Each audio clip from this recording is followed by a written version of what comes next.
পড়তে পারে। আরেকটা ঝুঁকি কোন দিকে? যুক্তরাষ্ট্রের অভ্যন্তরীণ রাজনৈতিক দিকে। ট্রাম্প প্রথম দিন মোটামুটি ড্যান্স করা শুরু করেছিল যে আমি হচ্ছে এবছরের শেষে যে নির্বাচনটা আমেরিকায় আছে সেই নির্বাচনে আমি মোটামুটি কি বলে অন্তর্বর্তী নির্বাচন অথবা হচ্ছে মিড টার্ম নির্বাচন, সেই নির্বাচনে আমি যতগুলো সিট পাবো তার চেয়ে বেশি সিট পাবো। কারণ আমরা 40 বছর ধরে যাকে হচ্ছে সবচাইতে বড় শত্রু হিসেবে আখ্যায়িত করে আসি তাকেই তো শেষ করে দিয়েছি, আমি তো সফল। কিন্তু যুদ্ধ যদি দীর্ঘায়িত হয় তার সেই রাজনৈতিক ভবিষ্যৎ সংকটে পড়বে।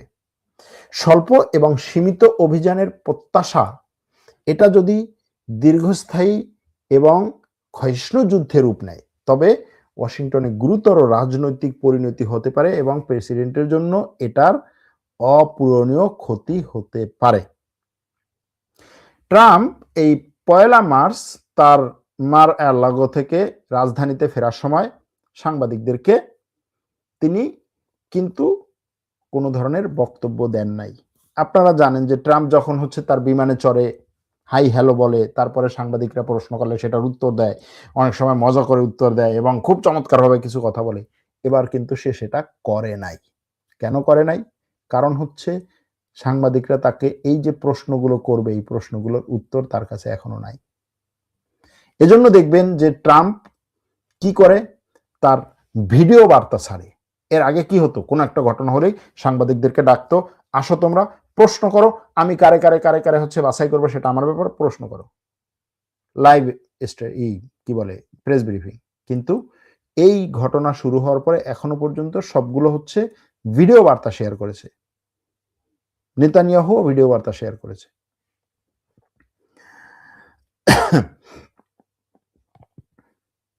এখন এই যে কয়েকটা জিনিস আছে, একটা হচ্ছে অ্যাপস্টাইন নথি।